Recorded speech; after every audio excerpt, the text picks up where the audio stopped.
There's an important part of storytelling that I don't hear talked about much, and that's who knows what first, the character or the viewer. And it's also very important in editing, not just storytelling. So let's take a look at it. Welcome to Pull My Focus, Adventures in the World of Digital Filmmaking, where we give you the inside tips you need to make great video. We have a scene of a woman written in the script. She's running down a hallway, she runs into a room and screams when she sees the dead body of a woman hanging from the ceiling. All right, let's shoot it in 3 shots. Her running down the hallway, her running into the room, seeing something off camera and screaming, and then the shot from her perspective of the body hanging. Okay, so in the first edit, let's edit it pretty much the way we shot it. Down the hallway, into the room, see something, screams, dead body. Okay, great. It's shock. She has information before we do. We don't know what she's looking at and screaming about off screen. She knows before we do. So when we do see the dead body, it's surprise, shock. It's pretty much every opening of every episode of Law & Order. 2 janitors going to clean, walk into a room and discover a dead body. 2 people jogging in Central Park, talking about what their kids eat or won't eat, and then boom, they run into a dead body. Their life, right? Ordinary life interrupted. Surprise. Let's edit it a different way. Let's have her run down the hallway, and before she runs into the room, we see the body hanging. Then she runs into the room, shock on her face, cut to the dead body again, we hear her scream. So as an audience, we knew what we, the audience, knew before she did. We had information, what was in that room. It's a quick scene, but we might even yell to her, don't go in there, right? We wonder, what is she gonna do? What is she gonna find? Now it's suspense. A very short amount of it, but there's suspense.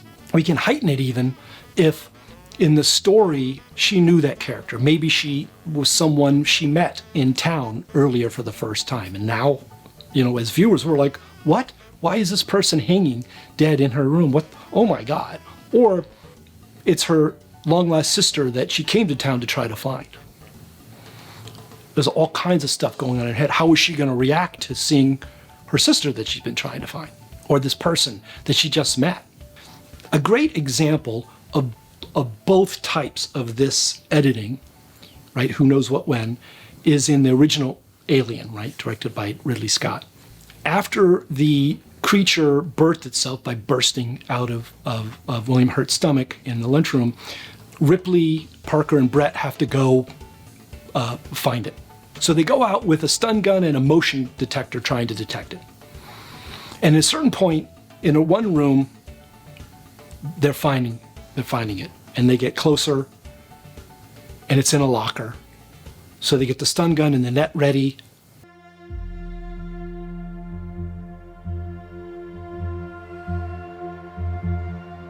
And they reach over, and they open the locker, and there's a cat. Shock, surprise. And it runs off, and in the shock, Brett drops the net. And they yell at him for it. Okay, shock. Whew, okay, you can come back down again. Brett needs to go off now and find the cat on his own. Oh, dude, don't do that. That's like going into the basement, right? Don't go into the basement. And now it's long shots of him going through this huge ship. A lot of times with empty frame around him, you know, letting water drip on him and just casually looking for a cat. But there's this monster out there, this creature. He finally finds the cat, and now we see the creature not pop up into that empty frame next to him, but slowly drop into the frame. And then the cat reacts. So the cat knows, we know, Brett doesn't know. Brett, get out of there! He slowly turns around, the creature's fully there now, and then boom! Ooh, I get goosebumps thinking about it. Such a great scene. So the genius of what Ridley Scott did then is that came out Alien came out in '79. And for that whole decade, it was the decade of splatter movies and a lot of shock. a lot of surprise. And, you know, movies aren't 16 by 9. They're, I forget the dimension, but I mean, they're wide.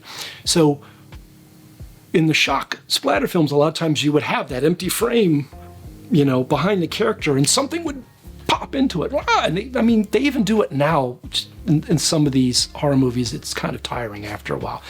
And it's diminishing returns. It's constant shock. There's times when it can work. Shock is great for surprise, like in Law and Order. Ordinary, everyday people going about their life interrupted by a murder. Well, now it's important. We got to solve this murder. If you like what you're seeing, don't forget to hit that subscribe button. And also, you know, we have a Patreon. Really helps us with enough patrons to keep this series going. So, you know, check it out.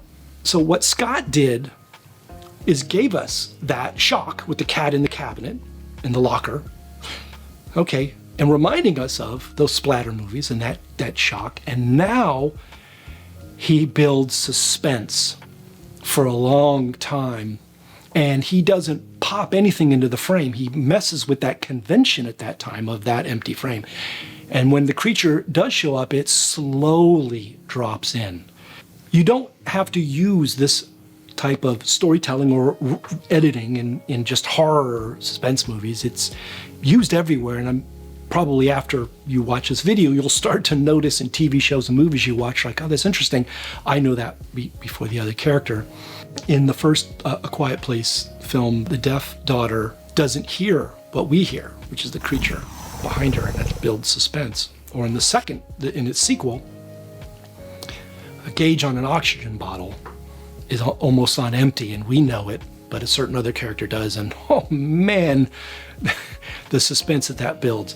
In the Knives Out films, they really mess with this idea of who knows what when, because we are pretty sure we know what Detective Blanc doesn't, and we're onto it, and then he flips it, or the film flips it around on us, and we're like, what? Oh my God.